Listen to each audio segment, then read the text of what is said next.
Leather in Mr. Renslow's Gold Coast bar in 1980. So I've been involved since that point. I mean, I've been out as a gay man since about 1968. When I was a teenager, my lover, Don Judas, was a weightlifter. And I started doing photography work called Chris Studio. And at that time, I became the chairman of the AAU, Amateur Athletic Union here. And they did all the things like the Mr. World, Mr. Illinois, Mr. so forth, and I was in charge of that.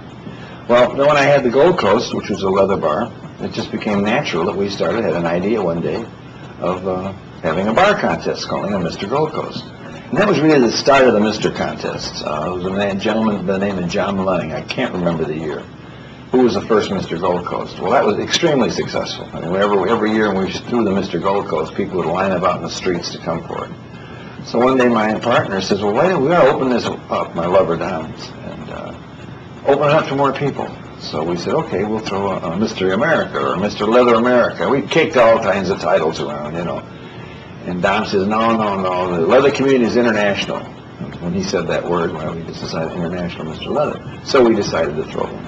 And the first international Mr. Leather was thrown in Chicago.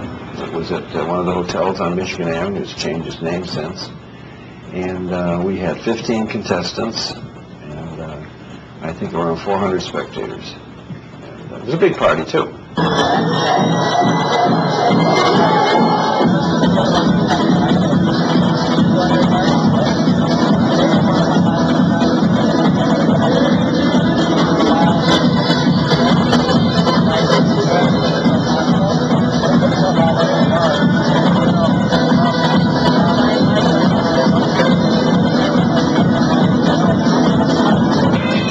There were leather communities and bars springing up all over the world.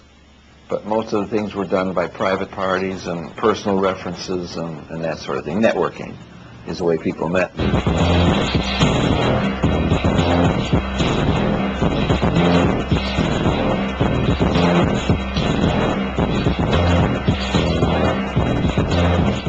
Things like the leather market that go on bring in I think more heterosexual people or pansexual people and give them a chance to interact.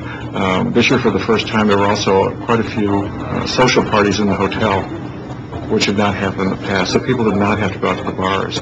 It's that opportunity to meet and interact, and people will meet here and then they will see each other again in another city. So it's a closet within a closet.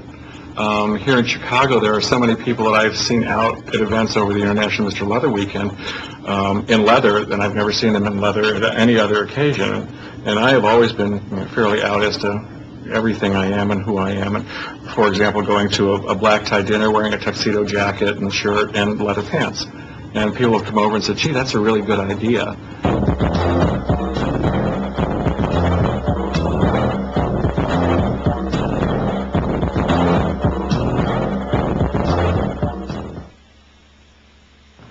You could describe vanilla as any sex that does not pertain to S&M or leather. One, that would be the easiest way of doing it. But the line is not a hard and fast line. It's very, very, well, let's say it this way. Let's say two people get into bed and they're not even doing anything, and all at once the one just slaps the other one a little bit on the butt. Okay, started S&M right there, you know. It's all in degrees, you know. The average people have the idea of the leather community that these are people beating each other up and slapping each other all over the place. Well, now, if that were true, how could we get all these people here? They'd be all black and blue and bandaged and everything. I didn't see anybody black and blue or bandaged. They all seem to be walking, functioning normally. It's more dominance and passive. And in any relationship, even a vanilla relationship, somebody is usually a little bit more dominant and somebody a little bit more passive. The leather community just takes that to a great deal of extremes. That's all. That's really what it really amounts to. A top, an S, is really a very, very dominant person. A masochist or an M is just a very, very passive person. But that can be in as many degrees as there is. And it also can be in variations. Somebody could be passive to somebody and aggressive to another one. You know, we're making a lot of progress in terms of coming out of the closet about how people have sex and what turns people on and what's important. And we've made a lot of progress, and a lot of that progress had to be made politically. You know, we had to have speakers, and we had to have people who address the issues so that other people could understand who were outside of our community. But I think one of the things that had happened and where I felt I needed to put my energy was to the people in the community to talk about why we were doing this. Like what is it about this, the leather SM lifestyle that we're promoting, like that we're trying to make people understand. And and everybody had become very hesitant to talk about sex. I have the freedom, because I took it, to say, it doesn't have to be that way. You can be a professional with a master's degree from New York University, all right, who makes a porno because he's International Mr. Leather, because I feel this is about sex. And I just felt that somebody needed to say, lighten up, enough of the political thing, enough of everything else. Let's talk about sex.